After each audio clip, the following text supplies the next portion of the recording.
Avec grande chance, le Musée national des beaux-arts du Québec nous a commandé au Chartier World Lab une œuvre olfactive inspirée de l'œuvre de Riopelle, plus particulièrement de l'hommage à Rosa Luxembourg, qu'on appelle affectueusement la Rosa.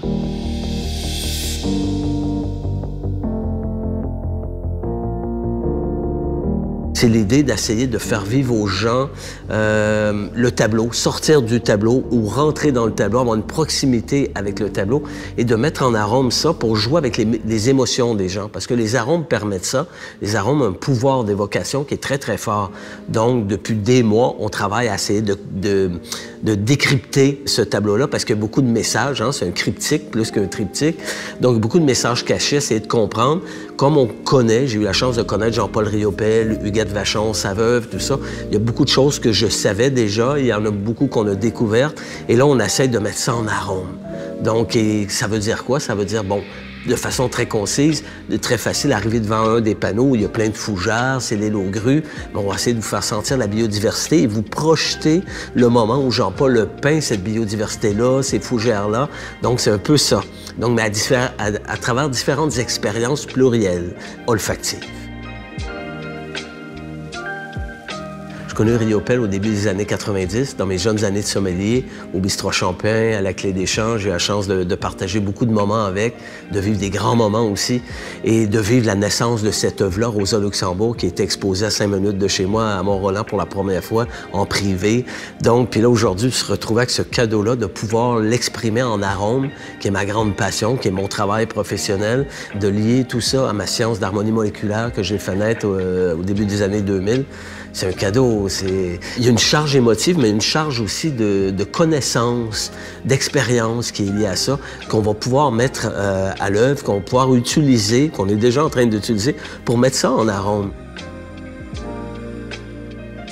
Concrètement, le travail dans un laboratoire d'arômes, il est vaste, surtout sur une œuvre aussi grande, 30 mètres à étudier, à mettre en arôme.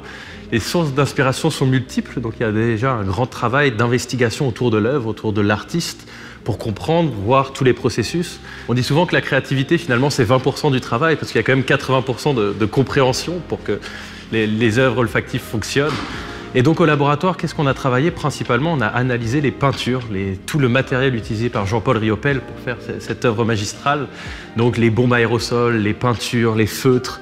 Et à travers la science d'harmonie moléculaire développée par François Chartier, on a pu en fait trouver certaines molécules, ces molécules aromatiques, ces odeurs, pour justement mettre en valeur cette œuvre. On travaille en plus en co-création avec l'équipe du musée depuis des mois. Ça veut dire qu'il y a un échange. Oui, on peut aller là. Non, on peut pas aller là. Oui, on peut faire ça. Avez-vous pensé à ça? Oui, papa. Puis il y a des idées qui sont nées de ça. C'est fabuleux. Même ça n'existe pas dans d'autres musées. Donc, le Musée national des beaux-arts du Québec fait figure de référence dans le monde, va faire figure de référence, je pense, par sa démarche d'innovation, dont le projet olfactif avec le Chartier World Lab. On a très peu de comparaisons avec le passé et il faut le mettre en place. Donc finalement, c'est un défi quotidien, mais qui est tellement excitant parce que c'est quelque chose de nouveau. Et de travailler en co-création en plus avec les équipes du musée, du M&BAC pour trouver ces solutions, c'est sans aucun doute un énorme défi, mais largement surmontable, sans aucun doute. On est dans le modus créatif, sans aucune limite. On s'est dit, allons-y at large, puis on ramènera ça après. Mais il y a plein de façons d'arriver à ça. On est en train de créer une porte aromatique. C'est un peu pour permettre aux gens de se déprogrammer, littéralement. Ça veut dire quoi? C'est un peu comme à l'hôtel. Quand on rentre à l'hôtel, on est projeté par le parfum, on s'en aperçoit pas, mais on est déprogrammé de ce qu'on vient de vivre avant. Et là, on est projeté dans le nouvel univers qui est celui de l'hôtel. Mais on va faire un peu la même chose avec ça. L'idée, c'est de laisser le visiteur recevoir. Comme quand on vient voir un tableau, on reçoit. On s'installe, on reste 2 minutes, on reste 15 minutes, on regarde à droite, en haut, on s'assoit, on contemple, on reçoit les couleurs, on reçoit les significations du tableau. C'est ce qu'on veut faire. J'ai dit, on s'assoit. Il va y avoir, comme il y a souvent dans les musées, il risque d'avoir un grand banc en plein milieu. Il pourrait avoir des arômes qui viennent en dessous du banc à notre insu pendant qu'on est en train de regarder un panneau. Et on dit, oh! Et là, une expérience, oh, OK, oui. Là, il y a une connexion. L'idée, c'est de faire la connexion avec ce qu'on voit et avec ce qu'on sent. mais aussi de générer une meilleure compréhension du tableau parce qu'on va sentir. Donc, il y aura des diffuseurs de cachés un peu partout. Il y aura des diffuseurs qu'on va voir. Ça peut venir du plafond, ça peut venir du tableau, en dessous du tableau, sur le côté, en arrière du tableau. Donc, c'est vraiment de différentes façons d'amener les arômes vers les gens. Il y a un panneau qui est lié à Samuel Beckett, En attendant Godot. Jean-Paul Riopel a travaillé avec lui sur cette pièce-là. Et donc, il y a des chandelles, la fumée, les whiskies qu'ils buvaient à l'époque. C'était des grands amateurs de whisky. Donc, hein, on peut être dans le figuratif et dans le non-figuratif.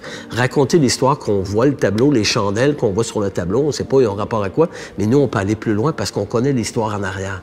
Donc, on veut interpeller les gens avec des choses facile. On reçoit un arôme, puis avec ce qu'on voit, on voit des fougères, on sent la fougère. Ah oui, OK, oui, c'est les fougères, c'est l'île aux grues. Hein? Mais qu'est-ce qui se cache en arrière aussi? Bien sûr, après ça, c'est libre à chacun. Chacun ses émotions, sa culture. Il va recevoir ça différemment. Certains vont sentir la fougère, une autre personne va sentir un parfum qui va y rappeler son père parce qu'il porte un parfum de fougère. Mais c'est formidable parce qu'on vient toucher ses émotions.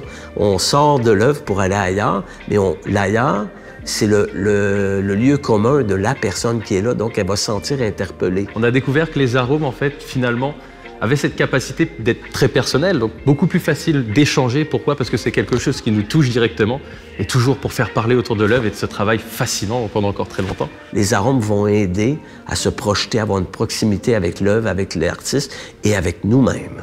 Donc ça, c'est intéressant, je pense. Si on arrive à ça, et qu'on fait voyager les gens. On a fait quelques expériences ici à Barcelone avec les idées qu'on a sorties. Le mot qui revient toujours, c'est « Mon Dieu, vous nous avez fait voyager, vous nous avez ramenés dans le temps et c'est ça. » Parfait. Espace-temps. Voyage.